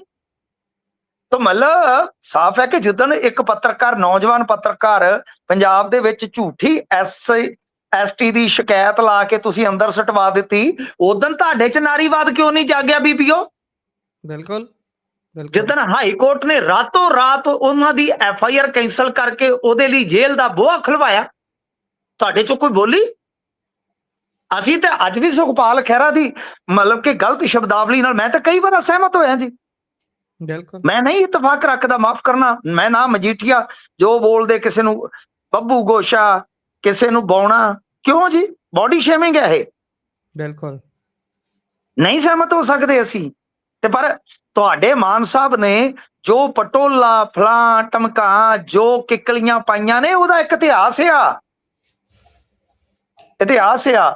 ਤਾਂ ਖੈਰ ਗੱਲ ਇਹ ਆ ਕਿ ਜਿਹੜਾ ਅੱਜ ਉੱਥੇ ਇਹਨਾਂ ਦਾ ਕਲੇਸ਼ ਚੱਲਿਆ, ਉਹਦੇ ਚੋਂ ਗੁਰਪ੍ਰੀਤ ਲੋਕਾਂ ਦਾ ਮਨ ਹੀ ਖੱਟਾ ਹੋਇਆ, ਔਰ ਖਾਸ ਤੌਰ ਤੇ ਚੀਮਾ ਹੋਰੀ ਐਕਸਪੋਜ਼ ਹੋ ਗਿਆ ਨੇ ਬਿਲਕੁਲ। ਜਿਹੜੇ ਆਪਣੇ ਹੂੰ, ਆਪ ਨੂੰ ਪੜ੍ਹੇ ਲਿਖੇ, ਆਪਣੇ ਆਪ ਨੂੰ ਕਹਿੰਦੇ ਆ ਕਿ ਅਸੀਂ ਤੇ ਆਮ ਘਰਾਂ ਚੋਂ, ਇਹਨਾਂ ਦਾ ਹੰਕਾਰ ਤੇ ਚੱਕਿਆ ਨਹੀਂ ਜਾਂਦਾ ਸਾਹਿਬ, ਬਿਲਕੁਲ। ਸਮੁੰਦਰ ਦੀਆਂ ਛੱਲਾਂ ਵਰਗਾ ਹੋ ਗਿਆ ਹੈ। ਮੈਂ ਤੇ ਹੂੰ, ਅੱਗੇ ਕਿਹਾ, ਅੱਜ ਇਹਨਾਂ ਨੇ ਕਿਹਾ ਕਿ ਪੈਸੇ ਮੇਰੇ ਕੋਲੋਂ ਲੈ ਜਾਓ ਬਾਜਵਾ, ਇਲਾਜ ਕਰਵਾ ਲਓ। ਉਹ ਮੈਂ ਕਿਹਾ ਤੁਸੀਂ ਵੀ ਪੂਤਨਾ ਪਾਤਨਾ ਖਾ ਲਓ, ਹੁਣ ਆ ਗਿਆ। ਹਸਪਤਾਲ ਖੋਲੋ ਕਹਿੰਦੇ ਇੱਕ ਹੋਰ। ਹਾਂਜੀ, ਤੁਹਾਡਾ ਵੀ ਇਲਾਜ ਲੂਜ ਹੋ ਜਾਏ, ਕਿਉਂਕਿ ਤੁਹਾਡੇ ਮਨਾਂ 'ਚ ਇੰਨੀ ਕੁੜੱਤਣ ਤੇ ਇੰਨੀ ਈਗੋ ਭਰ ਗਈ ਆ ਕਿ ਗੱਲਾਂ ਹੀ ਛੱਡ ਦਿਓ। ਤਾਂ ਕੁੱਲ ਮਿਲਾ ਕੇ ਰਾਜਨੀਤੀ ਨੇ ਨਿਰਾਸ਼ ਕੀਤਾ ਹੈ ਗੁਰਪ੍ਰੀਤ। ਵੈਸੇ ਤੇ ਤੁਸੀਂ ਜੇ ਦੇਖੋਗੇ ਬਹਿਸ ਵੇਲੇ, ਗਵਰਨਰ ਦੀ ਸਪੀਚ ਵੇਲੇ, ਅਹਿਮ ਮੁੱਦਿਆਂ ਵੇਲੇ ਇਸ ਉੱਥੇ ਹਾਜ਼ਰ ਹੀ ਨਹੀਂ ਹੁੰਦੇ, ਚਾਹੇ ਹਾਕਮ ਧਿਰ ਦੇ ਬੰਦੇ ਹੋਣ, ਚਾਹੇ ਓਪੋਜੀਸ਼ਨ ਧਿਰ ਦੇ ਬੰਦੇ ਹੋਣ। ਤੇ ਜਿਵੇਂ ਹੀ ਮੰਨ ਲਓ ਕਿ ਇਹਨਾਂ ਨੇ ਕਿਸੇ ਦੇ ਗਲ ਪੈਣਾ ਹੁੰਦਾ ਰਾਏ ਬਣਾ ਕੇ, ਜਾਂ ਕਿਸੇ ਨੇ ਆਪਣੀ ਫੋਟੋ ਖਿਚਵਾਉਣੀ ਹੁੰਦੀ ਹੈ ਰੌਲਾ ਪਾ ਕੇ, ਉਦੋਂ ਸਾਰੇ ਇਕੱਠੇ ਹੋ ਜਾਂਦੇ ਨੇ। ਵੇਖ ਲਿਓ ਤੁਸੀਂ ਅਜਮਾ ਕੇ। ਬਿਲਕੁਲ, ਬਿਲਕੁਲ। ਜਦੋਂ ਕੰਮ ਦੀ ਗੱਲ ਕਰਨੀ ਹੁੰਦੀ ਹੈ ਤਾਂ ਉਦੋਂ ਇਹਨਾਂ ਦੇ ਮੂੰਹ ਦੇ ਉੱਪਰ ਸ਼ਿਕਲੀ ਚੜ੍ਹ ਜਾਂਦੀ ਹੈ। ਜਦੋਂ ਇਹ ਹੁਣ ਜਿਸ ਤਰੀਕੇ ਦੇ ਨਾਲ ਇਹ ਵਿਧਾਨ ਸਭਾ ਲੱਗੀ ਹੋਈ ਹੈ, ਸਗੋਂ ਗੱਲ ਹੋਣੀ ਚਾਹੀਦੀ ਹੈ ਵੀ ਭਾਈ ਤੁਸੀਂ ਦਿਨ ਘੱਟ ਰੱਖੇ ਨੇ, ਆਪਾਂ ਬਜਟ ਤੇ ਗੱਲ ਰੱਖਣੀ ਸੀ, ਉਹ ਨਹੀਂ ਹੋ ਪਾਉਣੀ ਇੰਨੇ ਦਿਨਾਂ ਦੇ ਵਿੱਚ। ਪਰ ਵਿਰੋਧੀ ਧਿਰ ਨੂੰ ਵੀ ਮਜ਼ਾ ਆ ਰਿਹਾ ਹੈ ਤੇ ਸੱਤਾਧਾਰੀਆਂ ਨੂੰ ਵੀ ਮਜ਼ਾ ਆ ਰਿਹਾ ਹੈ ਵੀ ਭਾਈ ਜੋ ਕੁਝ ਵੀ ਹੋ ਰਿਹਾ ਉਹਦੇ ਵਿੱਚ ਮੈਂ ਚਮਕ ਰਿਹਾ, ਮੈਂ ਅੱਗੇ ਦਿਖ ਰਿਹਾ, ਮੇਰੀਆਂ ਕਲਿੱਪਾਂ ਨਿਕਲ ਰਹੀਆਂ ਨੇ, ਮੈਂ ਨਜ਼ਰ ਆ ਰਿਹਾ। ਸਭ ਤੋਂ ਵੱਡੀ ਗੱਲ ਇਹੀ ਨਜ਼ਰ ਆਉਂਦੀ ਲੱਗਦਾ ਉਹਨਾਂ ਨੂੰ। ਕੋਈ ਇਹ ਨਹੀਂ ਗੱਲ ਕਰਦਾ ਵੀ 40,000 ਕਰੋੜ ਤੋਂ ਵੱਧ ਦਾ ਤੁਸੀਂ ਹੋਰ ਜਿਹੜਾ ਇਸ ਬਜਟ ਦੇ ਵਿੱਚ ਰੱਖ ਲਿਆ ਵੀ ਆਪਾਂ ਆਉਂਦੇ ਦਿਨਾਂ ਦੇ ਵਿੱਚ ਕਰਜ਼ਾ ਲੈਣਾ ਹੈ ਅਗਲੇ ਵਿੱਤੀ ਵਰੇ ਦੇ ਲਈ। ਉਹ 40,000 ਕਰੋੜ ਕਿਉਂ ਲੈਣਾ ਪੈਣਾ ਹੈ? ਇੰਨੀ ਜ਼ਿਆਦਾ ਤੁਸੀਂ ਫ੍ਰੀ ਬੀਜ ਦੇ ਵੱਲ ਜਿਹੜਾ ਤੁਰੇ ਹੋਏ ਹੋ, ਉਹਨੂੰ ਕਿਵੇਂ ਐਡਜਸਟ ਕਰਨਾ ਹੈ? ਪੈਸਾ ਜਿਹੜਾ ਤੁਸੀਂ ਕਹਿੰਦੇ ਹੋ ਹੋ ਵੀ ਫ੍ਰੀ ਇਲਾਜ ਕਰਨਾ ਹੈ, ਉਹਦੇ ਲਈ ਕਿੱਥੋਂ ਆਉਣਾ ਹੈ, ਉਹ ਸਾਰੀ ਸੈਟਲਮੈਂਟ ਤੁਸੀਂ ਇਨਫਰਾਸਟਰਕਚਰ ਦੀ ਗੱਲ ਕਰਨੀ ਹੈ ਵੀ ਹਸਪਤਾਲਾਂ ਦੇ ਵਿੱਚ ਲੋਕਾਂ ਨੇ ਆਉਣਾ ਹੈ ਜਾਂ ਨਹੀਂ ਆਉਣਾ, ਇਹ ਵੀ ਤਾਂ ਡਿਸਾਈਡ ਕਰਾਉਣਾ ਹੈ ਨਾ। ਤੁਹਾਡੇ ਹਸਪਤਾਲਾਂ 'ਚ ਕੁਛ ਹੋਵੇ ਨਾ, ਉਹ ਪ੍ਰਾਈਵੇਟਾਂ ਨੂੰ ਪੈਸੇ ਜਾਈ ਜਾਣ, ਬਹੁਤ ਸਾਰੀਆਂ ਗੱਲਾਂ ਨੇ। ਪਰ ਲੱਗਦਾ ਕੁੱਲ ਮਿਲਾ ਕੇ ਹੁਣ ਇਹ ਦੋਵੇਂ ਚੀਜ਼ਾਂ, ਦੋਵੇਂ ਧੜੇ ਨੇ ਜਿਹੜੇ, ਉਹ ਸਿਰਫ ਮਜ਼ਾ ਲੈਣ 'ਚ ਪੈ ਗਈਆਂ ਨੇ ਦੋਵੇਂ ਧਿਰਾਂ। ਖੈਰ ਅੱਗੇ ਚੱਲੀਏ ਤੇ ਸੀਐਮ ਨੇ ਅੱਜ ਹਾਊਸ 'ਚ ਜਵਾਬ ਦਿੱਤਾ, ਕਿਹੜਾ ਜਵਾਬ ਦਿੱਤਾ ਜੀ? ਹਾਂਜੀ, ਦੇਖੋ ਇਹਨਾਂ ਦੀ ਸਪੀਚ ਸੀਗੀ, ਤਾਂ ਅੱਜ ਜਿਹੜੀ ਇਹਨਾਂ ਨੇ ਸਪੀਚ ਦਿੱਤੀ ਆ ਤੁਸੀਂ ਉਹ ਵੀ ਦੇਖ ਲਓ। ਔਰ ਮੇਰੇ ਖਿਆਲ ਦੇ ਨਾਲ ਉਹ ਸਪੀਚ ਮਾਨ ਸਾਹਿਬ ਦੇ ਮਨੋਂ ਆਈ ਘੱਟ ਆ ਤੇ ਦਿੱਲੀ ਤੋਂ ਆਈ ਜ਼ਿਆਦਾ ਸੀ।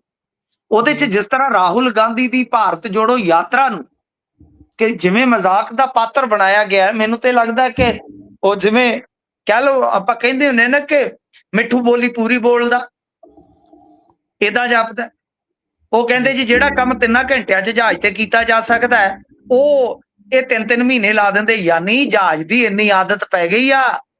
ਜਿਹੜਾ ਬੰਦਾ ਮੋਟਰਸਾਈਕਲ ਤੇ, ਮੈਂ ਖੁਦ ਕੰਪੇਨ ਕਰਦਾ ਗਲੀਆਂ 'ਚ ਦੇਖਿਆ ਮੋਟਰਸਾਈਕਲ ਤੇ, ਜੀ ਜਿਹੜਾ ਬੰਦਾ ਮੈਂ ਖੁਦ ਟੈਂਪੂ ਤੇ ਵੇਖਿਆ, ਅੱਜ ਉਹ ਕਹਿੰਦਾ ਕਿ ਜਹਾਜ਼ ਤੇ 3 ਘੰਟਿਆਂ ਦਾ ਕੰਮ ਆ, ਮਤਲਬ ਕਿ ਭਾਰਤ ਉੱਤੋਂ ਦੀ ਲੰਘ ਜਾਓ ਜੀ।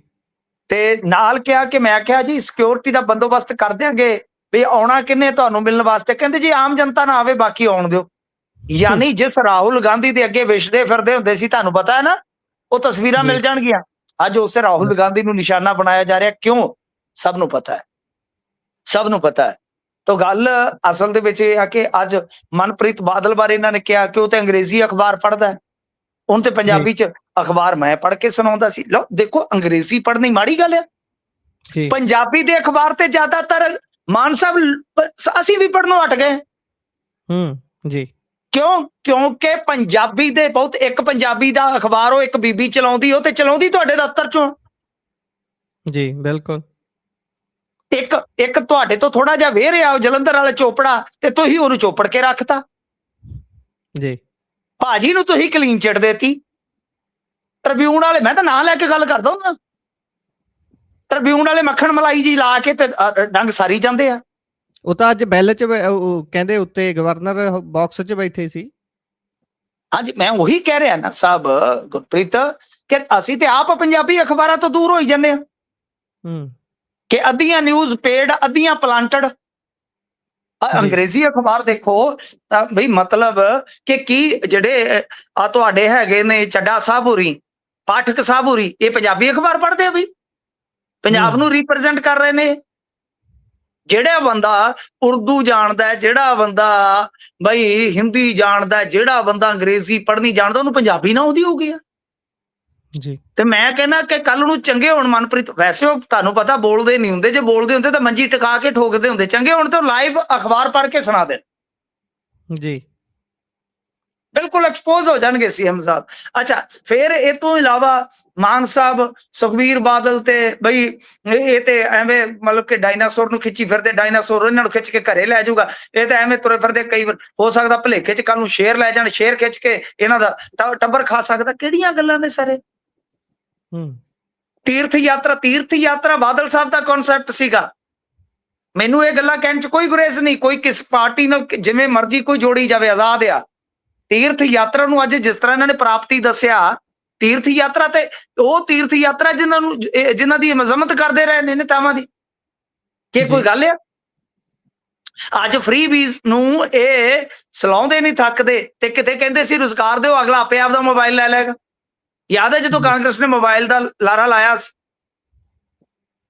ਤਾਂ ਮਤਲਬ ਕਿ ਸਾਰੀਆਂ ਚੀਜ਼ਾਂ ਅੱਜ ਇਹਨਾਂ ਦੇ ਭਾਸ਼ਣ ਦੇ ਵਿੱਚੋਂ ਮੈਨੂੰ ਤੇ ਕੁਝ ਨਹੀਂ ਲੱਭਿਆ।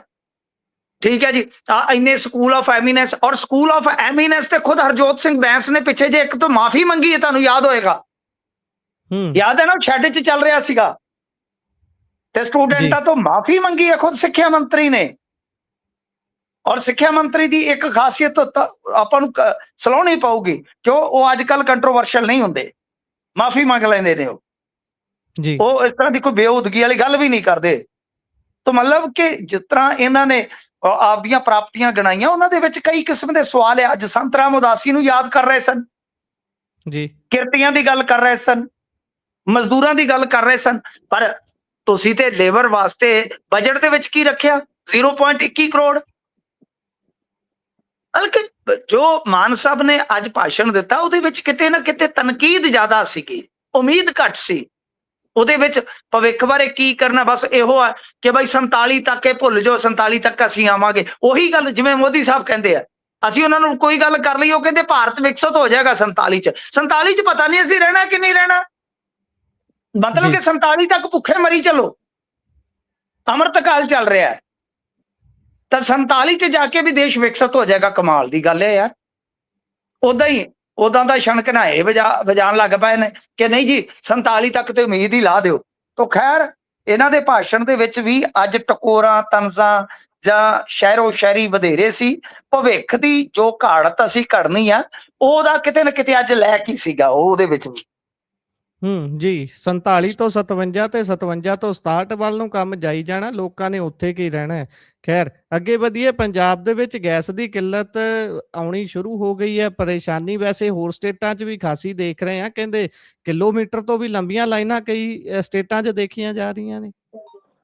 ਦੇਖੋ ਗੁਰਪ੍ਰੀਤ, ਜੰਗ ਭਾਵੇਂ ਅੱਜ ਵੀ ਖਤਮ ਹੋ ਜਾਵੇ, ਆ ਹੁਣ ਚਾਚਾ ਟਰੰਪ ਕਹੀ ਜਾਂਦਾ ਸੀਗਾ, ਕਹਿੰਦਾ ਵੀ ਹੁਣ ਤਾਂ ਕੁਝ ਉੱਥੇ ਟਾਰਗੇਟ ਅਚੀਵ ਕਰਨ ਵਾਲਾ ਰਹਿ ਹੀ ਨਹੀਂ ਗਿਆ, ਬਸ ਗੱਲ ਖਤਮ ਹੈ ਕਿ ਜੰਗ ਛੇਤੀ ਨਿਬੜ ਜਾਊਗਾ।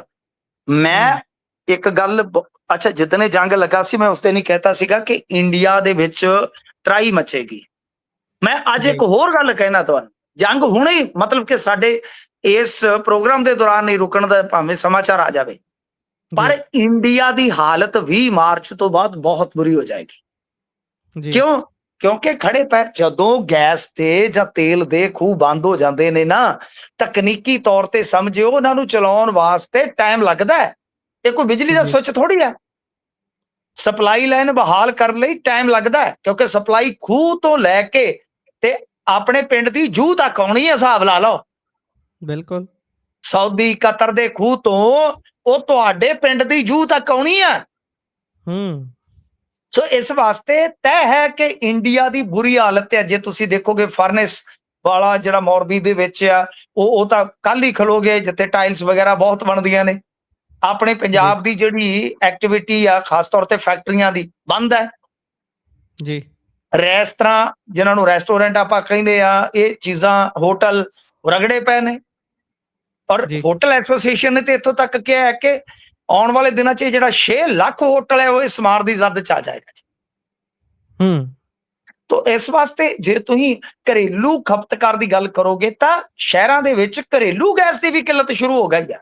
ਔਰ ਐਪਸਟੀਨ ਗੈਂਗ ਦਾ ਮੈਂਬਰ ਇਹ ਜਿਹੜਾ ਮੰਤਰੀ ਹੈ, ਪੈਟਰੋਲੀਅਮ ਮੰਤਰੀ, ਉਹ ਤਾਂ ਕਹਿ ਰਿਹਾ ਸੀਗਾ ਕਿ ਦੇਖੋ ਜੀ ਸਾਰਾ ਕੁਝ ਸਹੀ ਆ, ਤੇ ਕੁਝ ਘੰਟਿਆਂ ਬਾਅਦ ਹੀ ਉਹਨਾਂ ਨੇ ਭਾਅ ਵਧਾਤੇ ਕਿ ਸਾਡੇ ਕੋਲ ਮਹੀਨੇ ਦਾ ਸਟਾਕ ਆ, ਮੁੜ ਕੇ ਕੁਝ ਘੰਟਿਆਂ ਬਾਅਦ ਹੀ ਭਾਅ ਵਧਾ ਦਿੱਤੇ। ਜਦ ਕਿ ਜਿਹੜੀ ਗੈਸ ਆ ਮੇਰੇ ਖਿਆਲ ਦੇ ਨਾਲ ਤੁਸੀਂ ਦੇਖਣਾ ਚੰਗੀ ਤਰ੍ਹਾਂ 2 ਗੈਸਾਂ ਦੇ ਮਿਸ਼ਰਣ ਨਾਲ ਬਣਦੀ ਹੈ ਜੀ। ਉਹ ਪ੍ਰੋਟੇਨ ਸ਼ਾਇਦ ਹੁੰਦਾ ਹੈ, ਇੱਕ ਬਿਊਟੇਨ ਹੁੰਦਾ ਹੈ। ਉਹ ਜਿਹੜਾ ਪ੍ਰੋਟੇਨ ਆ ਕੁਛ ਇਸ ਤਰ੍ਹਾਂ ਦਾ ਹੁੰਦਾ ਹੈ, ਉਹਦਾ ਤਾਂ ਰੇਟ ਹੀ ਨਹੀਂ ਵਧਿਆ ਹਾਲੇ ਤੱਕ ਪੂਰੇ ਸੰਸਾਰ 'ਚ ਜੀ। ਉਹਦੀ ਕੋਈ ਕਿੱਲਤ ਹੀ ਨਹੀਂ ਹੈ। ਤਾਂ ਕਹਿਣ ਦਾ ਮਤਲਬ ਇਹ ਆ ਕਿ ਇੰਡੀਆ ਦੇ ਹਾਕਮ ਜਿਹੜੇ ਆ ਉਹ ਬਿਲਕੁਲ ਕਹਿ ਸਕਦੇ ਆ ਢੀਠ, ਨਿਲੱਜ, ਬੇਸ਼ਰਮ ਤੇ ਬੇਹਯਾ ਹੋ ਚੁੱਕੇ ਆ, ਜਿਨ੍ਹਾਂ ਨੂੰ ਕੁਝ ਵੀ ਨਾ ਵਿਦੇਸ਼ ਨੀਤੀ ਤੋਂ ਸਿੱਖਿਆ ਨਾ। ਕਿਉਂਕਿ ਮੈਂ ਤੇ ਮੰਨਦਾ ਨਰਿੰਦਰ ਮੋਦੀ ਇਸ ਜੰਗ ਦੇ ਹਿੱਸੇਦਾਰ ਆ। ਮਾਫ ਕਰਨਾ, ਮੈਨੂੰ ਜਿਹਨੇ ਫਾਈਲ ਲਾਉਣਾ ਲਾ ਦੇਵੇ। ਮੈਂ ਇਸ ਜੰਗ ਦੇ ਜਿਹੜੇ ਕਹਿ ਲੋ ਕਿ ਲਾਉਣ ਵਾਲੇ ਚਿਹਰੇ ਆ ਉਹਨਾਂ ਦੇ ਵਿੱਚ ਇਸ ਪ੍ਰਧਾਨ ਮੰਤਰੀ ਨੂੰ ਰੱਖਦਾ ਆਪਦੇ ਆਪ ਨੂੰ ਜੀ। ਕਿ ਜਿਸ ਤਰ੍ਹਾਂ ਇਜ਼ਰਾਈਲ ਦੇ ਵਿੱਚ ਗਏ ਨੇ, ਜਿਸ ਤਰ੍ਹਾਂ ਇਹਨਾਂ ਨੂੰ ਸਭ ਪਤਾ ਸੀ ਜੀ, ਕੁਝ ਘੰਟੇ ਪਹਿਲਾਂ ਜਾ ਕੇ ਆਏ ਨੇ। ਮਤਲਬ ਕਿ ਅੱਜ ਤੱਕ ਫਿਰ ਪਤਾ ਕਿਉਂ ਨਹੀਂ ਲੱਗਿਆ ਕਿ ਕਿਸ ਕੰਮ ਗਏ ਸਨ। ਤੂੰ ਖੈਰ ਇਹ ਗੱਲ ਆ ਕਿ ਇਸ ਜੰਗ ਦਾ ਜੇ ਇਹਨਾਂ ਨੂੰ ਇਲਮ ਸੀ, ਮੇਰੀ ਨਜ਼ਰ ਦੇ ਵਿੱਚ ਤਾਂ ਇਲਮ ਸੀ, ਇਹਨਾਂ ਨੂੰ ਪਤਾ ਸੀ, ਸਭ ਕੁਝ ਸਲਾਹ ਮਸ਼ਵਰਾ ਨਾਲ ਹੋਇਆ। ਤੇ ਜੇ ਇਹਨਾਂ ਨੂੰ ਪਤਾ ਸੀ ਤਾਂ ਇਸ ਦੇਸ਼ ਦੇ ਵਿੱਚ ਜਿੰਨਾ ਕਾਰੋਬਾਰੀ ਨੁਕਸਾਨ ਹੋਏਗਾ, ਜਿੰਨਾ ਮਹਿੰਗਾਈ ਨੁਕਸਾਨ ਕਰੇਗੀ ਆਮ ਬੰਦੇ ਦਾ, ਉਹਦੇ ਵਾਸਤੇ ਸਿੱਧੇ ਤੌਰ ਤੇ ਮੇਰੀ ਨਜ਼ਰ ਦੇ ਵਿੱਚ ਸਾਡਾ ਪ੍ਰਧਾਨ ਮੰਤਰੀ ਜ਼ਿੰਮੇਵਾਰ ਹੋਏਗਾ। ਜੀ, ਬਿਲਕੁਲ, ਬਿਲਕੁਲ। ਜਦੋਂ ਤੁਸੀਂ ਚੁੱਪ-ਚਾਪ ਕਿਸੇ ਤੇ ਹੁੰਦੇ ਜ਼ੁਲਮ ਨੂੰ ਦੇਖ ਰਹੇ ਹੁੰਦੇ ਹੋ, ਤਾਂ ਉਸ ਸਮੇਂ ਤੁਸੀਂ ਵੀ ਉਸ ਜ਼ੁਲਮ ਦਾ ਹੀ ਹਿੱਸਾ ਬਣ ਜਾਂਦੇ ਹੋ। ਅੱਗੇ ਵਧੀਏ ਤਾਂ ਅੰਮ੍ਰਿਤਪਾਲ ਸਿੰਘ ਮਾਮਲੇ ਦੇ ਵਿੱਚ ਫੈਸਲਾ ਰਾਖਵਾਂ ਰੱਖ ਲਿਆ ਗਿਆ। ਹਾਂ, ਬਿਲਕੁਲ ਜੀ। ਜਿਹੜਾ ਅਮਰਤਪਾਲ ਸਿੰਘ ਦੀ ਐਨਐਸਏ ਐਕਸਟੈਂਸ਼ਨ ਦਾ ਮਾਮਲਾ ਸੀ, ਉਹ ਪਹਿਲਾਂ ਸੁਪਰੀਮ ਕੋਰਟ ਗਿਆ। ਸੁਪਰੀਮ ਕੋਰਟ ਨੇ ਹਦਾਇਤਾਂ ਦੇ ਨਾਲ ਹਾਈ ਕੋਰਟ ਭੇਜਿਆ ਸੀ। ਹਾਈ ਕੋਰਟ ਨੇ ਜਵਾਬ ਤਲਬੀ ਕੀਤੀ ਸੀ ਤੇ ਉਸ ਜਵਾਬ ਤਲਬੀ ਦੇ ਵਿੱਚ ਪੰਜਾਬ ਸਰਕਾਰ ਦਾ ਇਹੀਓ ਕਹਿਣਾ ਸੀ, 5 ਪਾਣੀਆਂ ਨੂੰ ਅੱਗ ਲੱਗ ਜਾਏਗੀ, ਜਾਂ ਬਈ ਇੱਕ ਹਿੱਟ ਲਿਸਟ ਜਿਹਦੇ ਵਿੱਚ ਫਿਰ ਗੁਰਪ੍ਰੀਤ ਸਿੰਘ ਹਰੀਨੌਂ ਦਾ ਕਤਲ ਜੋੜਿਆ ਗਿਆ, ਕਿ ਅਮਰਤਪਾਲ ਸਿੰਘ ਦੇ ਸਬੰਧ ਜਿਹੜੇ ਆ ਉਹ ਗੈਂਗਸਟਰਾਂ ਤੋਂ ਲੈ ਕੇ ਅੱਤਵਾਦੀਆਂ ਤੱਕ ਆ। ਤੇ ਦੂਜੇ ਪਾਸੇ ਇਹਨਾਂ ਦੇ ਵਕੀਲ ਨੇ ਇਹਨਾਂ ਦੋਸ਼ਾਂ ਨੂੰ ਖਾਰਜ ਕੀਤਾ ਸੀ, ਯਾਨੀ ਬਹਿਸ ਮੁਕੰਮਲ ਹੋ ਗਈ ਆ। ਫੈਸਲਾ ਰਾਖਵਾਂ ਰੱਖ ਲਿਆ ਗਿਆ ਤੇ ਮੈਨੂੰ ਲੱਗਦਾ ਕਿ ਜਲਦੀ ਹੀ ਇਹ ਫੈਸਲਾ ਜਿਹੜਾ ਉਹ ਸੁਣਾ ਦਿੱਤਾ ਜਾਵੇਗਾ। ਤਾਂ ਦੇਖਣਾ ਹੋਏਗਾ ਲੈਟਸ ਸੀ ਕੀ ਹੁੰਦਾ, ਕਿਉਂਕਿ ਟਾਈਮ ਤੇ ਬਾਉਂਡ ਆ। ਸੁਪਰੀਮ ਜੀ। ਕੋਰਟ ਦੀ ਹਦਾਇਤ ਆ, ਟਾਈਮ ਤੇ ਬਾਉਂਡ ਆ ਗੁਰਪ੍ਰੀਤ। ਤਾਂ ਉਸ ਟਾਈਮ ਬਾਉਂਡ ਦੇ ਵਿੱਚ ਜਿਹੜਾ ਇਹ ਫੈਸਲਾ ਸੁਣਾਇਆ ਜਾਵੇਗਾ, ਫਿਰ ਉਹਦੇ ਚੋਂ ਪਤਾ ਲੱਗੇਗਾ ਕਿ ਕਹਾਣੀ ਗਾਂ ਕਿਸ ਦਿਸ਼ਾ ਵੱਲ ਵੱਧਦੀ ਹੈ। ਪਰ ਬਜਟ ਸੈਸ਼ਨ ਦੇ ਵਿੱਚ ਜੋ ਅਮਰਤਪਾਲ ਸਿੰਘ ਦੀ ਸ਼ਮੂਲੀਅਤ ਦੀ ਗੱਲ ਸੀ, ਉਹ ਮੇਰੇ ਖਿਆਲ ਦੇ ਨਾਲ ਹੁਣ ਸੰਭਵ ਜਾਪਦੀ ਨਹੀਂ ਹੈ। ਜੀ। ਤੇ ਉਧਰ ਆਪ ਦਾ ਸਰਪੰਚ ਥੋੜੀ ਨਾ ਬਹੁਤੀ ਇਕੱਠੀ 18 ਕਿਲੋ ਹੈਰੋਇਨ ਦੇ ਮਾਮਲੇ ਦੇ ਵਿੱਚ ਫਸ ਗਿਆ। ਨਹੀਂ, ਤੁਸੀਂ ਇਹ ਨਹੀਂ ਕਹਿ ਸਕਦੇ ਥੋੜੀ ਨਾ ਬਹੁਤੀ ਨਹੀਂ, ਬਹੁਤੀ ਬਹੁਤੀ ਤੋਂ ਤਾਂ ਹੈ। ਬਹੁਤੀ ਕਹਿ ਲਈਏ। ਨਹੀਂ, ਨਹੀਂ, ਇਹ ਬਹੁਤੀ ਨਹੀਂ ਜੀ, ਇਹ ਬਹੁਤੀ ਤੋਂ ਬਹੁਤੀ ਹੈ। ਹਾਂਜੀ, ਦੇਖੋ ਇਹ ਹੂੰ, ਕਲਸੀਆਂ ਕਲਾਂ ਦਾ ਸਰਪੰਚ ਆ ਤੇ ਇਹਦੀਆਂ ਤਸਵੀਰਾਂ ਉੱਥੋਂ ਦੇ ਵਿਧਾਇਕ ਨਾਲ ਆ, ਆਮ ਆਦਮੀ ਪਾਰਟੀ ਦੇ ਵਿਧਾਇਕ ਨਾਲ ਆ। ਆ ਜਿਹੜੀ 6 ਕਿ 7 ਤਰੀਕ ਨੂੰ ਮਾਨ ਸਾਹਿਬ ਦੀ ਆਮਦ ਸੀ, ਉਹਦੇ ਇਹਨੇ ਪੋਸਟਰ ਲਾ ਰੱਖੇ ਨੇ ਤੇ ਤੁਸੀਂ ਹੂੰ, ਵੇਖੋ ਉਦਘਾਟਨਾਂ ਤੇ ਖਲੋਤਾ ਹੈ। ਇਹ ਤੇ ਪੂਰਾ ਭੰਬਕੜ ਤਗੜਾ ਸੀ ਜੀ। ਵੈਲੇਜ ਡਿਫੈਂਸ ਕਮੇਟੀ ਜਿਹਨੂੰ ਵੀਡੀਸੀ ਕਹਿੰਦੇ ਨੇ, ਵੀ ਪੰਨੂ ਸਾਹਿਬ ਬੜੀਆਂ ਪ੍ਰਾਪਤੀਆਂ ਗਿਣਾ ਰਹੇ ਸੀ ਇੱਕ ਦਿਨ, ਯਾਦ ਹੈ? ਜੀ, ਜੀ, ਅੱਗੇ ਬਿਲਕੁਲ, ਇਹਨਾਂ ਦਾ ਇੱਕ ਵਿਲੇਜ ਡਿਫੈਂਸ ਕਮੇਟੀ ਵਾਲਾ ਜਿਹੜਾ ਸੀਗਾ, ਉਹ ਸਰ ਫਸ ਗਿਆ ਸੀਗਾ ਸ਼ਰਾਬ ਤਸਕਰੀ ਦੇ ਵਿੱਚ। ਜੀ, ਯਾਦ ਹੋਣਾ ਤੁਹਾਨੂੰ। ਜੀ, ਉਹ ਜੀ, ਸ਼ਰਾਬ ਤਸਕਰੀ ਚ ਫਸ ਗਿਆ ਸੀ, ਇਹ ਹੁਣ ਹੈਰੋਇਨ ਤਸਕਰੀ ਚ ਫਸ ਗਿਆ। ਤਾਂ ਮਤਲਬ ਹੈ ਕਿ ਵਿਲੇਜ ਡਿਫੈਂਸ ਕਮੇਟੀ ਵਾਲੇ ਜਿਹੜੇ ਆ, ਉਹ ਇਹਨਾਂ ਦੇ ਕੁਝ ਬੰਦੇ ਕਹਿੰਦੇ ਵੀ ਅਸੀਂ ਆਪੇ ਡਿਫੈਂਸ ਕਰੀ ਚੱਲਾਂਗੇ, ਜੀ, ਤੁਸੀਂ ਉਹ ਛੱਡ ਦਿਓ, ਬਾਹਰਲਾ ਕੋਈ ਨਹੀਂ ਆਉਣ ਦਿੰਦੇ, ਆਪਾਂ ਹੀ ਡਿਫੈਂਸ ਤੇ ਰਹਾਂਗੇ, ਅਸੀਂ ਰੋਕ ਲਿਆ ਕਰਾਂਗੇ ਜਿੰਨਾ ਮਾਲ ਆਇਆ ਕਰੇਗਾ, ਗੱਲ ਹੀ ਕੋਈ। ਤੋ ਇਹ ਹੂੰ, ਭਾਈ ਮੇਰਾ ਸਵਾਲ ਆ, ਇਹ ਵੈਸੇ ਤੇ ਨਾਰਕੋਟਿਕਸ ਕੰਟਰੋਲ ਬਿਊਰੋ ਨੇ ਇਹਨਾਂ ਨੂੰ ਜੁਪਿਆ, ਉਹ ਗੱਲ ਅੱਗੇ ਤੋਰਨਗੇ ਮੇਰੇ ਖਿਆਲ ਦੇ ਨਾਲ। ਤੁਸੀਂ ਦੇਖਦੇ ਰਹਿਣਾ, ਐਨਸੀਬੀ ਮਾਝੇ ਚ ਪੂਰਾ ਭੜਥੂ ਪਾ ਦੇਗੀ। ਤੇ ਹੋ ਸਕਦਾ ਹੂੰ, ਕਿਉਂਕਿ ਕੁਝ ਰਸੂਖਦਾਰਾਂ ਦੇ ਨਾਲ ਤਸਵੀਰਾਂ ਨੇ, ਕੁਝ ਹੋ ਸਕਦਾ ਤਾਰਾਂ ਦਾ ਮਸਲਾ ਜਿਹੜਾ, ਕਿਉਂਕਿ ਮੈਂ ਕਿਸੇ ਨੂੰ ਦੋਸ਼ੀ ਨਹੀਂ ਇੱਥੇ ਐਲਾਨ ਸਕਦਾ ਇਹ ਮੰਚ ਤੋਂ, ਅਸੀਂ ਜੱਜਮੈਂਟਲ ਨਹੀਂ ਹੋ ਸਕਦੇ। ਪਰ ਸਵਾਲ ਤੇ ਇਹ ਆ ਕਿ ਜਿਹੜੇ ਇਸ ਤਰ੍ਹਾਂ ਦੇ ਬੰਦੇ ਆ ਗੁਰਪ੍ਰੀਤ, ਜੇ ਉਹ ਸਰਪੰਚੀ ਦੀ ਇਸ ਜ਼ਿੰਮੇਵਾਰੀ ਤੱਕ ਪਹੁੰਚਦੇ ਆ, ਕਿ ਉਹ ਬਿਨਾਂ ਸਿਆਸੀ ਦਖਲ ਤੋਂ ਪਹੁੰਚ ਜਾਂਦੇ ਆ, ਔਰ ਐਡੇ ਵੱਡੇ ਵੱਡੇ ਉਹ ਕਾਰੋਬਾਰ ਐਵੇਂ ਹੀ ਕਰੀ ਜਾਂਦੇ ਨੇ। ਐਨਸੀਬੀ ਨੂੰ ਪਤਾ ਲੱਗ ਜਾਂਦਾ ਤੇ ਸਾਡੀ ਇੰਟੈਲੀਜੈਂਸ ਕਿੱਥੇ ਸੀਪ ਖੇਡਦੀ ਪਈ ਆ। ਜੀ, ਬਿਲਕੁਲ, ਬਿਲਕੁਲ। ਤੇ ਉਧਰ ਨਿਊਕਲੀਅਰ ਐਮਰਜੈਂਸੀ ਲਈ ਖਾੜੀ 'ਚ ਹਲਚਲ ਹੈ ਖਾਸੀ। ਹਾਂਜੀ, ਬਿਲਕੁਲ ਆਪਾਂ ਜੰਗ ਦੀ ਗੱਲ ਕਰ ਰਹੇ ਹਾਂ ਤੇ ਇੱਥੇ ਦੀਆਂ ਕੁਝ ਫਾਰਮਾ ਕੰਪਨੀਆਂ ਨੂੰ ਕੁਝ ਪੁੱਛਗਿੱਛ ਕੁਐਰੀ ਹੋ ਰਹੀ ਆ, ਕਿਉਂਕਿ ਜਿਹੜੀਆਂ ਹੁੰਦੀਆਂ ਨੇ, ਤੁਹਾਨੂੰ ਪਤਾ ਹੀ ਆ ਅੱਜ ਕੱਲ ਆ ਜਿਹੜੀਆਂ ਰੇਡੀਓ ਐਕਟਿਵ ਕਿਰਨਾਂ ਹੁੰਦੀਆਂ ਨੇ, ਨਿਊਕਲੀਅਰ, ਜਦੋਂ ਵੀ ਕੋਈ ਵੈਪਨ, ਕੋਈ ਮਿਜ਼ਾਈਲ ਚੱਲਦੀ ਹੈ ਤਾਂ ਬਹੁਤ ਵੈਸੇ ਤੇ ਮਨੁੱਖਤਾ ਵਾਸਤੇ ਕੁਝ ਮਤਲਬ ਕਿ ਕੁਐਰੀਜ਼ ਆ ਰਹੀਆਂ ਨੇ ਕੁਝ ਫਾਰਮਾ ਕੰਪਨੀਆਂ ਨੂੰ, ਕਿ ਜਿਨ੍ਹਾਂ ਦੇ ਨਾਲ ਦਵਾਈਆਂ, ਉਹ ਸਪੈਸ਼ਲ ਦਵਾਈਆਂ ਹੁੰਦੀਆਂ, ਇੱਕ ਕੈਪਸੂਲ ਹੁੰਦਾ ਹੈ, ਉਹਦੇ ਨਾਲ ਬਲੂ ਸ਼ਾਇਦ ਸ਼ਬਦ ਜੁੜਦਾ ਹੈ, ਮੈਨੂੰ ਪੂਰਾ ਨਾਮ ਤੇ ਨਹੀਂ ਪਤਾ, ਉਹਦੇ ਨਾਲ ਅਸਰ ਘੱਟ ਹੋ ਜਾਂਦਾ, ਕਿਉਂਕਿ ਉਹ ਇਸ ਤਰ੍ਹਾਂ ਦੇ ਅਸਰ ਨੂੰ ਫਿਰ ਮਲ ਦੇ ਰਾਹੀਂ, ਯਾਨੀ ਲੈਟਰਿਨ ਦੇ ਰਾਹੀਂ ਕੱਢ ਦਿੰਦਾ ਹੈ, ਤਾਂ ਅਸਰ ਜੀ, ਘੱਟ ਹੁੰਦਾ ਹੈ। ਇਸ ਤਰ੍ਹਾਂ ਦੀਆਂ ਕੁਐਰੀਜ਼ ਆ ਰਹੀਆਂ ਨੇ। ਇਹਦਾ ਮਤਲਬ ਹੈ ਕਿ ਖਾੜੀ ਦੇ ਲੋਕ ਕਿਤੇ ਨਾ ਕਿਤੇ ਇਸ ਧੜਕੂ ਦੇ ਵਿੱਚ ਹਨ ਕਿ ਹੋ ਸਕਦਾ ਨਿਊਕਲੀਅਰ ਵੈਪਨ ਵੀ ਇਸਤੇਮਾਲ ਇਸ ਵਾਰ ਫੇਰ ਦੇ ਵਿੱਚ ਹੋ ਜਾਣ, ਪਰ ਜੰਗ ਇੱਥੋਂ ਤੱਕ ਨਾ ਪਹੁੰਚੇ। ਗੁਰਪ੍ਰੀਤ, ਜਿੰਨੀ ਤਬਾਹੀ ਹੋਣੀ ਸੀਗੀ ਉਹ ਤੇ ਚਲੋ ਹੁਣ ਗਿਆ ਹੱਥੋਂ ਕੰਮ, ਐਦੋਂ ਵੱਧ ਤਬਾਹੀ ਨਾ ਹੋਵੇ, ਐਸੀ ਦੁਆ ਕਰਨ ਦੀ ਜ਼ਰੂਰਤ ਹੈ। ਜੀ, ਬਿਲਕੁਲ। ਇਸੇ ਦੇ ਨਾਲ ਪ੍ਰੋਗਰਾਮ ਦਾ ਸਮਾਂ ਇੱਥੇ ਸਮਾਪਤ ਹੁੰਦਾ ਹੈ। ਤੁਸੀਂ ਜੁੜੇ, ਜਾਣਕਾਰੀਆਂ ਸਾਂਝੀਆਂ ਕੀਤੀਆਂ, ਬਹੁਤ ਬਹੁਤ ਧੰਨਵਾਦ ਜੀ। ਧੰਨਵਾਦ।